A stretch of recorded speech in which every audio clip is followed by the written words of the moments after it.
enjoy being poor, my sister Vanessa whispered, the words sharp enough to cut glass. She and Olivia walked out of our father's mahogany-paneled law office, leaving me with nothing but an old wooden trunk while they took his entire $16 million fortune. The heavy door clicked shut, and the silence that followed was louder than their laughter in the hallway. Just like that, I was erased. Before that moment, my world had made sense. I was Claire Montgomery, the youngest of 3 sisters in a New York family that seemed, from the outside, like a postcard of success. We lived in a world of charity galas, summer homes in the Hamptons, and the comforting, ever-present scent of our father's legacy. He was the heart of Montgomery Enterprises, a man whose presence filled every room. I thought we were a family, bound by love and memory. I saw Vanessa and Olivia's ambition as something to admire, their critiques of my quieter, more artistic life as a form of sisterly concern. I believed in us. That morning, sitting on a leather chair that still smelled faintly of my dad's cologne, that belief shattered. The lawyer, a man I didn't recognize, read a will that felt like a work of fiction. Everything. The company, the penthouse on Park Avenue, the investments, went to them. To me, he left the trunk from his study, a container for what my sisters always called my sentimental junk. Vanessa's final whisper wasn't just an insult, it was a coronation of her victory. They left me in that cold, drowning in the weight of their betrayal. They thought the story ended there. What they didn't know was that my father, and he always played the long game. That trunk wasn't, it was the beginning of theirs. This is the story of how I uncovered the truth they tried to bury. It's a painful one, and I'm going to need a friend to see it. To be sure you hear how it all unfolds, you can follow the stories told here. That way, you won't miss the next part. Getting that trunk back to my loft in Soho was the most humiliating. Every scrape it made on every curious glance from a string felt like a spotlight on my sudden, spectacular fall from grace. It was heavy, made of dark cherry wood with tarnished brass fittings, and it smelled of my father's study, a mix of old paper, leather, and faint pipe tobacco. For the first 3 days, it just sat in the middle of my living room, a monument to my dispossession. I couldn't bring myself to touch it. The city buzzed outside my window, but my world had shrunk to the 4 walls of my apartment and the suffocating silence of my cry until my head throbbed, then fall asleep on the couch, only to wake up to the dark silhouette of the trunk, a constant reminder of what I had lost. My phone buzzed with texts from friends offering condolences, but I ignored them. How could I explain that the inheritance I received was a public shaming? On the 4th day, a name I hadn't seen in months flashed on my screen. Marcus Thorne. Marcus wasn't just another one of my father's lawyers. He was his best friend, his golfing buddy, the executor of his actual estate for the last 30 years. He was family. I almost let it go to voicemail, but some instinct made me answer. His voice was warm and steady, a stark contrast to the cold formality of the man my sisters had hired. He told me he'd been on a sailing trip, completely off the grid, and had just gotten back and heard the news. There was a long pause before he said that the whole situation felt wrong, that it went against every conversation he'd ever had with my father about He said my father loved me fiercely and would never, ever have left me with nothing. He asked me about the will reading, about the lawyer. I described the man Mr. Abernathy, and Marcus confirmed my creeping suspicion. He'd never heard of. He told me my sisters had retained him 2 months ago, while my father was already in the hospital. That's when the first real crack appeared in the foundation of my... Marcus then asked the question that changed everything. He asked what our father had left me. I told him, my voice cracking with shame. A trunk. An old wooden trunk. I expected pity, but instead, I heard a sharp intake of breath. Marcus told me my father had mentioned the trunk to him once, calling it his lifeboat. He said my dad was the most meticulous man he knew, and that if he left me only that reason. He urged me, with a sudden intense voice, to look inside it again. Not for what was obvious, but for what wasn't. After we hung up, I looked at the trunk differently. It was no longer a symbol of my humiliation, but a puzzle. My hands trembled as I knelt and lifted the heavy lid. The scent of my father's study washed over me, a painful, comforting wave. Inside, it was just as I'd remembered. A chaotic collection of memories my sisters deemed worthless. Bundles of my mother's letters tied with faded ribbon. My first watercolor set. A photo of my father and me both of us grinning, mid-cheer. My heart ached. I started to think Marcus was wrong, that he was just trying to make me feel better, but his words echoed in my mind. Look for what isn't obvious. I began to empty piece by sentimental piece until it was bare. I ran my hands along the dark velvet line, feeling the smooth, worn fabric. And then, near the back, my fingers snagged on a slight rip. It wasn't a tear. My breath caught in my throat. I pulled at it gently, and a section of the lining peeled back, revealing not solid wood, but the edge of a hidden compartment. It was a false bottom. My heart hammered against my ribs as I lifted it. Beneath it, lying pristine against the dark wood, was a thick manila envelope. My name, Claire, was written across the front in my father's unmistakable bold script. For a long minute, I just knelt on the hardwood floor, the heavy manila envelope resting in my palms. The world seemed to fall away, leaving only me, the scent of dust and old wood, and this impossible object. The wax seal was a deep burgundy, stamped with the familiar Montgomery family crest. An eagle, it was unbroken. My father was a man of tradition, and this seal was his way of speaking to me from across the void, a final, tangible piece of him. My hands were shaking so badly I could barely function. I stumbled into my small office nook and grabbed the silver letter opener from his old desk set, its weight a small comfort in my hand. The sound of the paper tearing was unnaturally loud in the silent apartment, a definitive rip between the life I had been living and whatever came next. The first thing I pulled out was a letter, several pages thick, written on his personal stationery. His handwriting, usually so strong and decisive, was slightly shaky, a testament to his fading strength. "My dearest Claire," it began. As I read, the tears I thought had run dry started to fall again. But these were different. They weren't tears of grief for a father who had forgotten, but for one who had seen it. He wrote that he was sorry for the pain this deception would cause, but that it was the only way to protect his life. He explained that he'd known for almost 2 years. He had seen the subtle shifts in Vanessa and Olivia, the way their eyes would glaze over when he spoke of legacy and light up when he mentioned profit margins. He knew they saw the company not as a family trust, but as their personal ATM. He had started digging quietly, and what he found was worse than he imagined. He said he had to let them believe they had won, had to let them expose their own greed, so that when their downfall would be absolute, he trusted me to see it through.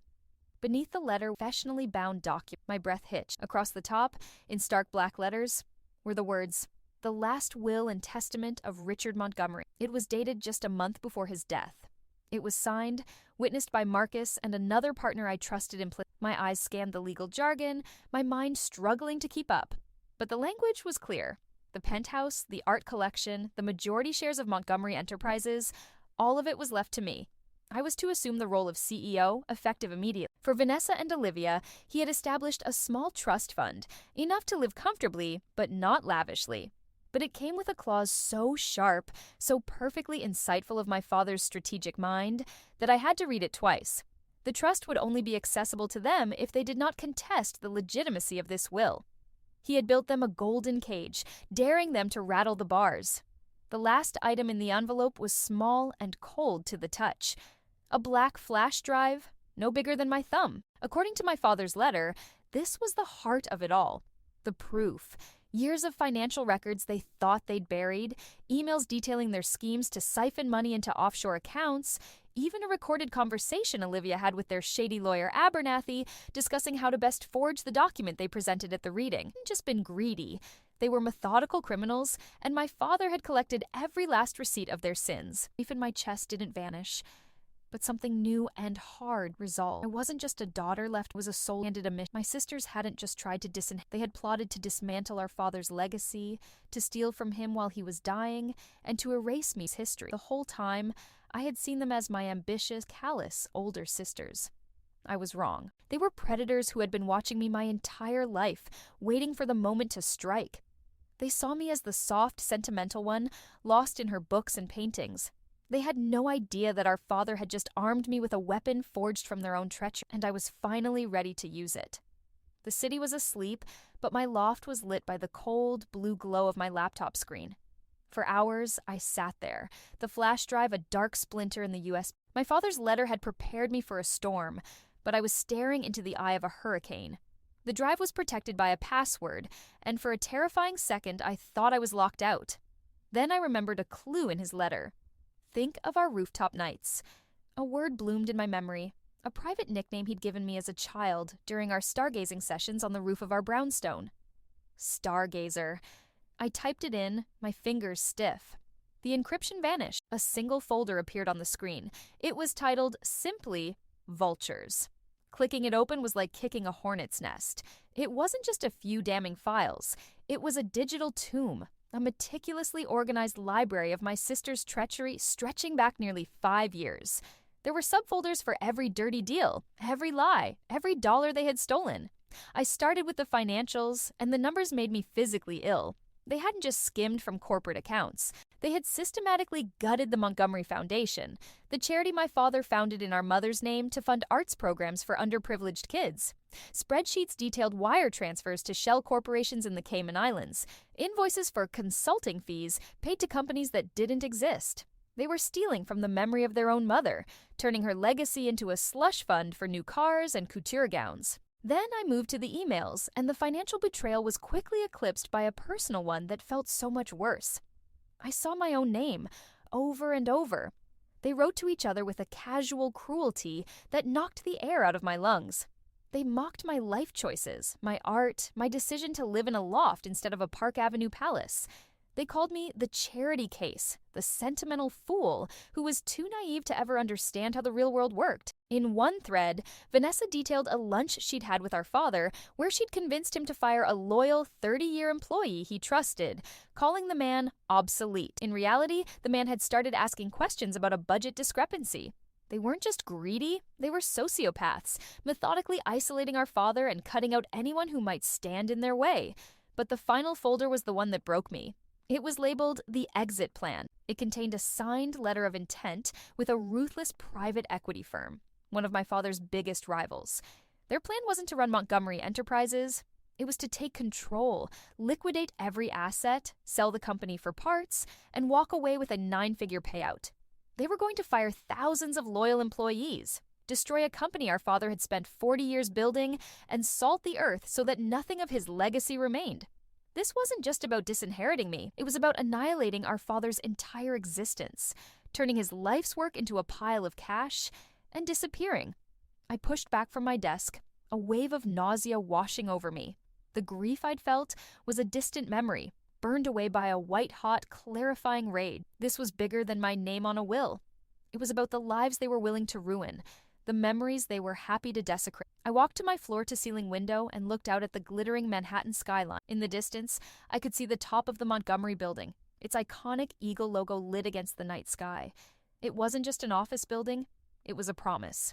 And my sisters were about to. My sadness hardened into something heavy. They thought they were strong because they felt nothing. They were about to learn that true strength, ending what you love. I took a deep breath, walked back to my phone, and found Marcus's number. The time for mourning was over. It was time to go to war. 2 days later, I was sitting across from Marcus in his real office, a place of worn leather chairs and floor-to-ceiling bookshelves that smelled of justice and history. The files from the flash drive were printed out, stacked in neat, damning piles between us. Marcus confirmed it all. The evidence was a prosecutor's dream. He told me we could go to the district attorney's office tomorrow, and this would all be over. But I shook my head. Quiet arrest and a drawn-out legal battle wasn't enough. My sisters hadn't just committed a crime. They had desecrated a memory. They had lied to the faces of employees who had given their lives to the company. They had spit on the legacy our father built. Their punishment had to be as public as their grief. I told Marcus I didn't just want justice. I wanted a reckoning. He studied my face for a long moment, then nodded slowly. He understood. The first step, he agreed, was for me to step back into the lion's den. Making that call was one of the hardest things I've ever done. I rehearsed it in my head a dozen times, forcing the strength from my voice, replacing it with a fragile, broken tremor. I called Vanessa. I told her I was sorry for being distant, that I was just trying to process everything. Then I asked if I could come by the penthouse to pick up a few of Dad's personal things. Her voice on the other end was a masterpiece of false sympathy, dripping with the condescending pity she had perfected over a lifetime. She told me, of course I could, that she and Olivia would be there to support me. The trap was set. Walking into the penthouse felt like entering a ghost of my own life. The grand foyer, where my father's favorite painting used to hang, was now dominated by a stark, minimalist sculpture. The air no longer smelled of his books and the fresh flowers he insisted on having delivered weekly. Now, it was thick with Vanessa's cloyingly expensive perfume. She and Olivia greeted me with hugs that felt like cages. They were dressed in sharp corporate attire, looking like vultures who had already picked the bones clean and were now redecorating the crypt. I played my part. I let my shoulders slump. I kept my eyes downcast. I walked through the rooms of my childhood, now cold and unfamiliar, and picked up small, meaningless objects. A snow globe from his desk, a worn copy of Moby Dick from his nightstand. I asked them, my voice barely a whisper, what their plans were for the company. Vanessa launched into a polished, soulless speech about synergy and leveraging assets for a new era of profitability. It was a performance designed to sound impressive to someone they thought was an idiot. I had to physically clench my fists in my pockets to stop from screaming the truth right in her face. The real challenge was keeping my expression placid while the evidence from the flash drive scrolled through my mind like a news ticker. As I was wrapping my father's old desk clock in tissue paper, I set my own little trap. I mentioned how much Dad had loved the board members, how he considered them family. I said I hoped they would be taken care of in the transition. Olivia, always the more arrogant and less patient of the two, let out a dismissive scoff. She told me not to be so naive, that Dad's old guard was a bunch of sentimental dinosaurs. Then she made the mistake I was waiting for. She said it hardly mattered what they thought, because after the emergency board meeting next Tuesday, their new direction would be ratified by a final vote, and the company would be theirs to command. Vanessa shot her a look, a lightning-fast flash of fury that I would have missed if I wasn't watching for it. But the damage was done. Emergency board meeting. Next Tuesday, a final vote. In her haste to belittle me, Olivia had just handed me they needed the board's approval to finalize their takeover, to get the legal authority to execute their deal. They had called a meeting, confident that no one... They had just told me the exact time and place of their coronation. I left a few minutes later, clutching a small box of trinkets. They walked me to the door, their faces masks of concern. Vanessa told me to take all the time I needed to... They were watching me walk down the hall, seeing a broken girl in retreat. They had no idea they were looking at a general who had just been handed the enemy's battle plans. Olivia's arrogance wasn't a blunder. It was the engraved invitation. She had just provided the stage, and I was going to make damn sure my performance was one they would never forget. Marcus's office became my sanctuary and our war room. We had the location and the time, Tuesday morning, the 45th floor boardroom. We had the weapon, the flash drive, and the real will. But as we mapped out the sequence of events for the meeting, a question gnawed at me, a deep, unsettling hum beneath the noise of our strategy. I understood ambition, but the sheer, unadulterated venom behind their plan, it didn't add up. Why not just take the money and run the company? Why the need to obliterate it? Why steal from a charity honoring their own mother? It felt like a rage that went far beyond dollar signs. I voiced this to Marcus, who grew quiet. He told me that my father, the brilliant, was also a deeply private man. He kept meticulous records of everything, including his own life, in a series of personal journals. As the executor of the true will, Marcus had the key to the safe deposit box where they were kept. He suggested we look there, not for more evidence against my sisters, but for an explanation. The next morning, we were at the bank. The vault was a world of cold marble, polished steel, and hushed reverence. An attendant in a crisp suit led us into a private room after we both turned our keys in the lock of box number 7113. The box was heavy. Inside, beneath neat stacks of stock certificates and property deeds, were 5 leather-bound journals. They felt impossibly heavy in my hands. That night, I sat in my quiet loft, the city lights a distant blur, and began to read my father's life. I started with the most recent and worked my way backward, peeling back layers of my own history that I never knew existed. The early entries were full of love, pride in my art, his hopes for my but woven between them was a deep, abiding sadness about Vanessa and Olivia. Then I found it. The real story. My sister's mother, my father's first wife, was a woman I only knew from a few faded photographs. He wrote about her with a mix of love and regret. She was, in his words, brilliant and captivating, but possessed a consuming hunger for more. She saw his careful, ethical approach to business not as strength, but as a weakness holding her back. The story I'd been told was that she died in a car accident. The truth, written in my father's aging script, was that she was on her way to the airport to leave him for a wealthier, more ruthless man when the accident happened. She had wanted to liquidate the company even back then, to cash out and live a life of pure excess. He had refused. He wrote about seeing that same ghost in his eldest daughters. He saw their mother's transactional view of the world, her belief that love and loyalty were things to be bought and sold. He detailed arguments, moments where they'd called his legacy a dusty old museum and urged him to take on reckless, high-risk ventures. The final, heartbreaking entry was from 8 months before his death. They had cornered him in his study, pitching him on the very deal with the private equity firm I'd seen on the flash drive. He had refused, and the argument became vicious. He told them they lacked character, that they had their mother's insatiable greed, but none of her brilliance. He had told them they would never be fit to lead his company. Everything clicked into place with a horrifying, gut-wrenching clarity. This wasn't just about money. This was about revenge. This was a 30-year-old war, started by a resentful ghost. They weren't just trying to get rich. They were trying to prove our father wrong. By selling his company to his rival, they were finishing the job their mother started. They were choosing her philosophy over his. I wasn't just the little sister they were cutting out. As the daughter of his second, happy marriage, the marriage he built after leaving their mother's world of cold ambition, I was the living symbol of his rejection of their entire worldview. My existence was an insult to their mother's memory. I closed the last journal as the first rays of morning light cut across my... The knowledge was a shard of ice in my chest, but it gave me a strange, cold strength. I finally understood This wasn't a corporate takeover. It was a Shakespearean tragedy, and my sisters were furiously trying to rewrite the ending. They had no idea I was about to restore the original text. The revelation from my father's journals changed the texture of the fight. Before, it was a legal battle for my inheritance.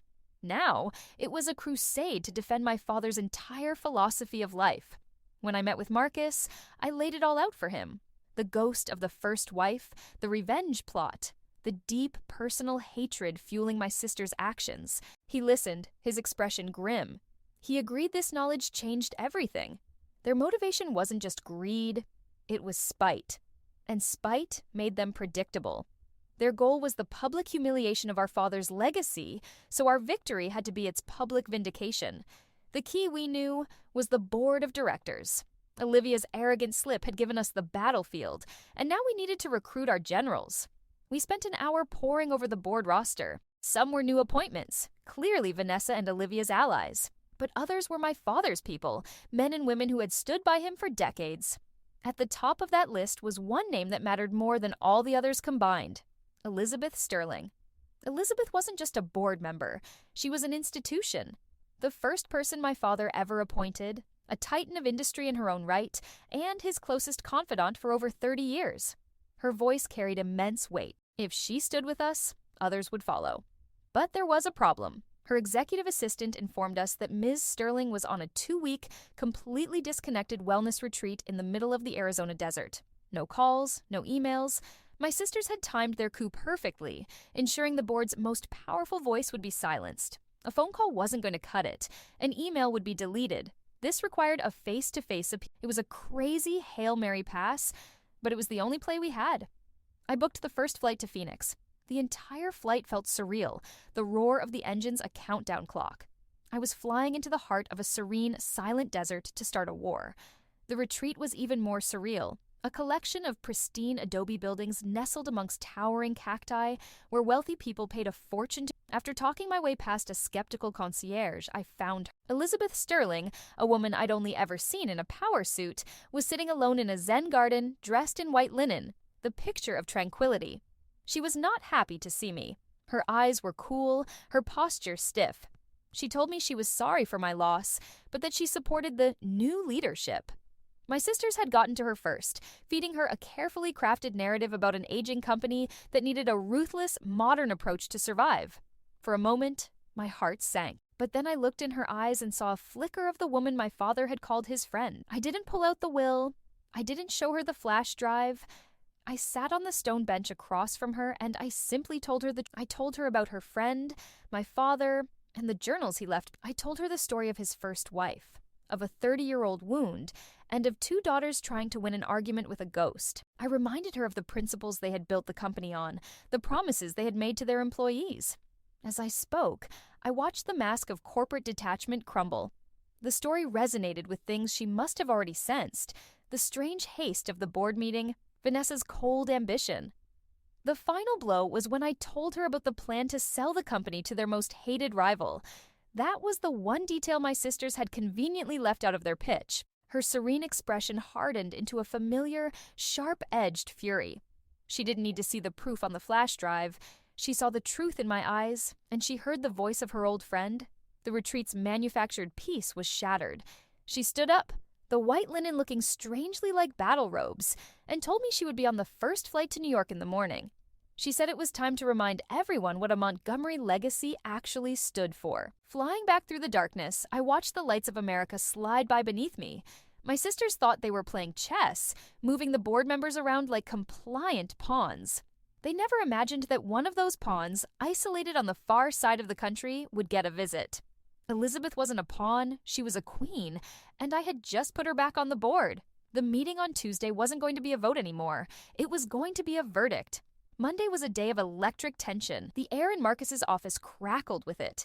It was the first time the three of us, me, Marcus, and Elizabeth Sterling, were all in the same room, united by the same cause. Elizabeth, back in her armor of a tailored suit, was a force of nature. Any lingering doubt I might have had was vaporized by her sharp analytical mind and cold fury. She hadn't just been misled, she had been personally insulted, and she was ready for payback. Our small resistance had just gained a sledgehammer. The question was no longer if we could win, but how to make the victory so absolute, so undeniable, that my sisters' names would become a cautionary tale in this city for years to come. We spent the day refining the plan, turning a legal strategy into a piece of theater. The boardroom was our stage, the board members our audience. Elizabeth's input was invaluable.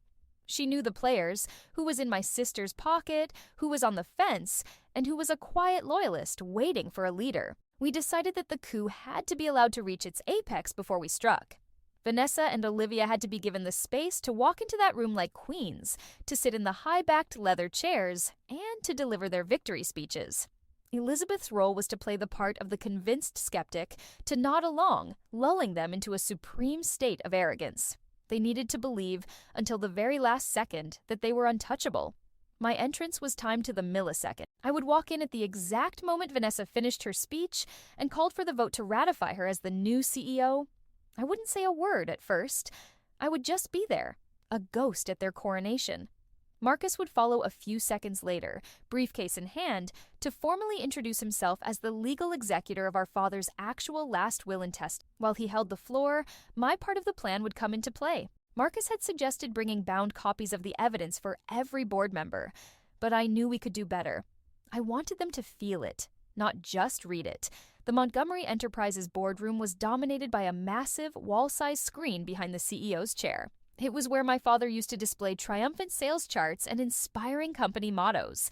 It was where Vanessa planned to display the first slide of her soulless new corporate vision. I told Marcus and Elizabeth I wanted to hijack that screen. I wanted to project the evidence from the flash drive, the emails where they called our father an old fool, the spreadsheets of the money they stole from our mother's charity, the letter of intent to sell the company for scrap. 10 feet high, for everyone in that room to see at the same time. Wanted to force them to sit there while their own treachery was displayed in high definition behind them like a backdrop to their public execution. It was audacious, but Elizabeth's eyes lit up. She loved it. The final piece was logistics. We needed access to the room's AV system. Marcus made one call. He spoke to a man named David, the head of the company's IT department, a quiet genius my father had discovered working in the mailroom 20 years ago and had personally mentored. Marcus kept the request simple. He said there would be a discrepancy in the presentation tomorrow, and that he needed to ensure a laptop, my laptop, could override the primary input at a moment's notice.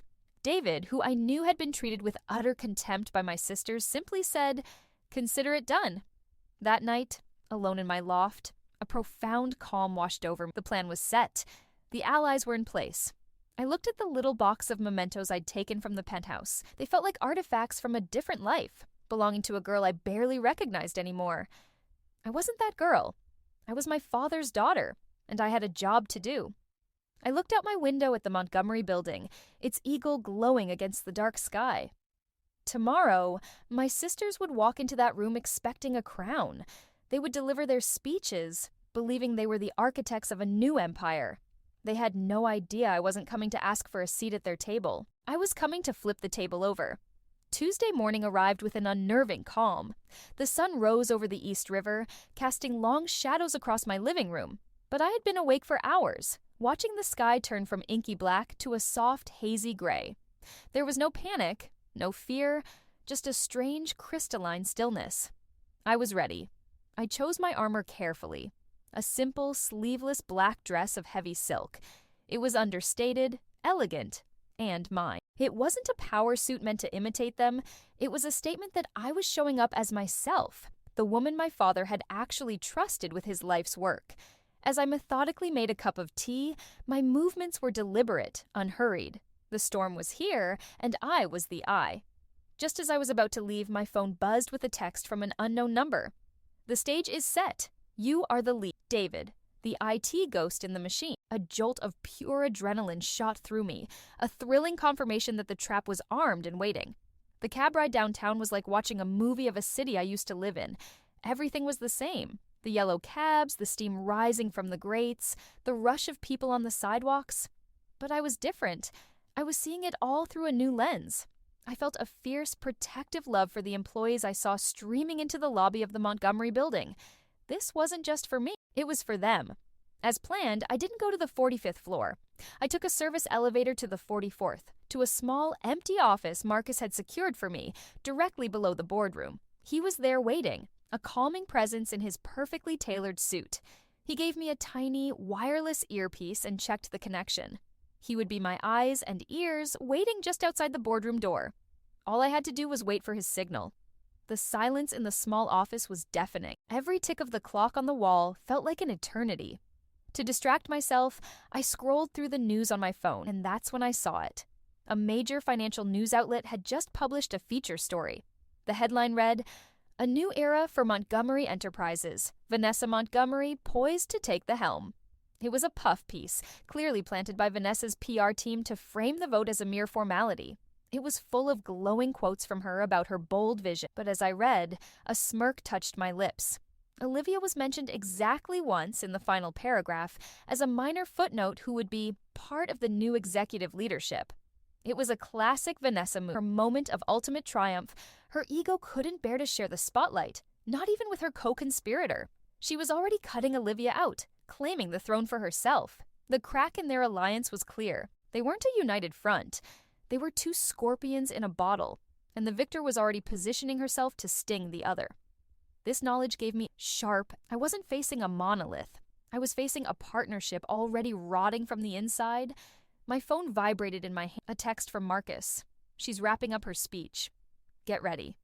I stood, my heart a steady, heavy beat in my chest. A moment later, his voice calm. "Now, Claire. Go now." I walked out of the office into the private stairwell. Each step was solid, sure. My heels clicked on the marble with a sound like a ticking clock. I reached the landing on the 45th floor and saw the imposing oak doors of the board. I could hear the faint, muffled sound of applause from I walked, my hand reaching. I took one letter, tasting of retribution. On the other side of this door, my sisters were celebrating the murder of our father's legacy. They had no idea the legacy herself was about to walk through the door and burn their empire to the ground. I pushed the heavy oak door and stepped inside. The low hum of conversation and self-congratulatory chuckles died in an instant. It was like pressing the mute button on the entire world. 20 pairs of eyes, the most powerful people in my father's company, snapped towards me. At the head of the long, polished table, in the throne-like chair that had been my father's, sat Vanessa. The triumphant, predatory smile on her face froze, then curdled.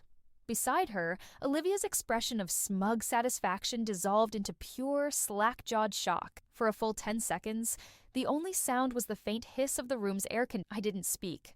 I simply held Vanessa's gaze and began to walk the length of the room towards the single empty chair at the far end of the table. Every step was a drumbeat, counting down the final seconds of their reign. Vanessa found her voice first, sharp and laced with fury. She demanded to know what I was doing, telling me this was a private board meeting and that I needed to leave immediately. She was still trying to play the queen, but just as she was about to call for security, the doors opened again. This time, it was Marcus. He walked in with a calm, deliberate authority that instantly commanded the room's attention. He placed his briefcase on the table and addressed the board's lead counsel. He introduced himself not as a family friend, but as the legal executor of the final will and testament of Richard Montgomery, dated 1 month before his death. A wave of confused murmurs washed through the room. Vanessa and Olivia exchanged a panicked look, the first true crack in their composure. Marcus, his voice steady and clear, laid out the facts. He explained that the will read weeks prior was a fraudulent document, procured through an illegitimate lawyer, and that the document he now possessed was the only one that mattered. He slid a perfectly bound copy across the table. He stated for the record that according to this will, I, Claire Montgomery, was the designated majority shareholder and successor CEO of Montgomery Enterprises. Vanessa shot to her feet, her voice rising to a shrill cry. She called it a pathetic, desperate fantasy, a lie concocted by a bitter little girl who couldn't accept reality. It was a magnificent performance of indignant rage, and it was the perfect distraction. While every eye in the room was on her, I had already moved to the side of the room where my laptop sat waiting. I plugged in a single cable. David's work was flawless. The massive screen behind Vanessa, which had been displaying her New Vision corporate logo, flickered to black. She stopped mid-rant, confused by the sudden change. And then the first image appeared, 10 feet high, illuminating the stunned room. It was a scanned page of our father's letter to me, his slightly shaky handwriting clear for all to see. My dearest Claire, I'm sorry for the pain this will cause. It is the only way to protect. Before anyone could fully process it, I clicked to the next slide. Email from Vanessa to Olivia. Subject, the body of the email, where they mocked his sentimental business practices, was projected in stark black and white. A collective gasp went through the room. I kept clicking. Slide after slide. A spreadsheet. Its title glowing like a neon sign. Montgomery Foundation. Discretionary funds transfer. Arrows showed a clear path of money moving from the children's charity to a numbered company in the Cayman Islands. An email chain between Olivia and their head of security discussing the early retirement of a veteran accountant who had started asking inconvenient questions. A high-resolution scan of the signed letter of intent, agreeing to sell the entire company for parts to my father's most hated rival. The room was utterly silent now, except for the quiet click of my laptop. Olivia had gone a ghostly white, covering her mouth. Vanessa was trembling, her face a grotesque mask of disbelief and pure murderous rage. The final slide was the worst. It was the audio file Marcus had uncovered. The title on the screen simply read, Forging the Signature. I hit play. Olivia's voice filled the silent boardroom, clear as a bell, talking to their lawyer, Abernathy, about how our father's hand shook at the end, and how that would actually make the signature easier to fake. When the audio file ended, the silence that followed was absolute. It was heavy, suffocating. It was the sound of complete and total ruin. In that silence, I finally spoke. My voice wasn't a shout, just a clear, steady note that cut through the tension. I looked past the stunned faces of the board members, directly at my two sisters, who now looked like cornered, desperate animals. He knew, I said softly. Our father knew exactly who you were. He didn't abandon me. He armed me. I then turned my gaze to the head of the table, where the board's chairman sat, his face pale with shock. I believe a vote was called for. It's time to choose the future of this company. No one moved. No one breathed. The images from the screen seemed to be burned into the air. My sisters were frozen, trapped between the horror on the faces of the board and the damning evidence of their own words. They were queens of an empire that had just turned to dust around them in the space of 5 minutes. The game was over. All that was left was the silence and the fall. The silence in the boardroom stretched. It was broken by a single sharp sound. Elizabeth Sterling, standing and placing her palms flat on the table, her voice, cold and clear as a bell, cut through the paralyzed room. She made a motion to formally void the proceedings of the meeting, to nullify the forged will, and to legally recognize the final testament presented by Marcus Thorne, effective immediately. The chairman, looking as if he'd aged 10 years, seconded the motion without hesitation. The vote was a formality, a rapid series of ayes that sounded like nails being hammered into my sisters' coffins. Security guards, who had been waiting discreetly outside, entered the room. Vanessa, ever defiant, erupted in a stream of venomous threats and curses, a queen screaming in a kingdom that no longer existed. Olivia simply collapsed into her chair, a mess of shuddering, pathetic sobs. Watching them be escorted out, stripped of their power and prestige, didn't bring me the satisfaction I expected. It just felt the end of a ugly story. When they were gone, the room seemed to exhale. All eyes turned. Elizabeth nodded towards the head of to my father's chair. Walking towards it was the longest journey of my life. The leather was cool to the touch as I sat down. It wasn't a feeling of victory, but of a profound, terrifying weight settling onto my shoulders.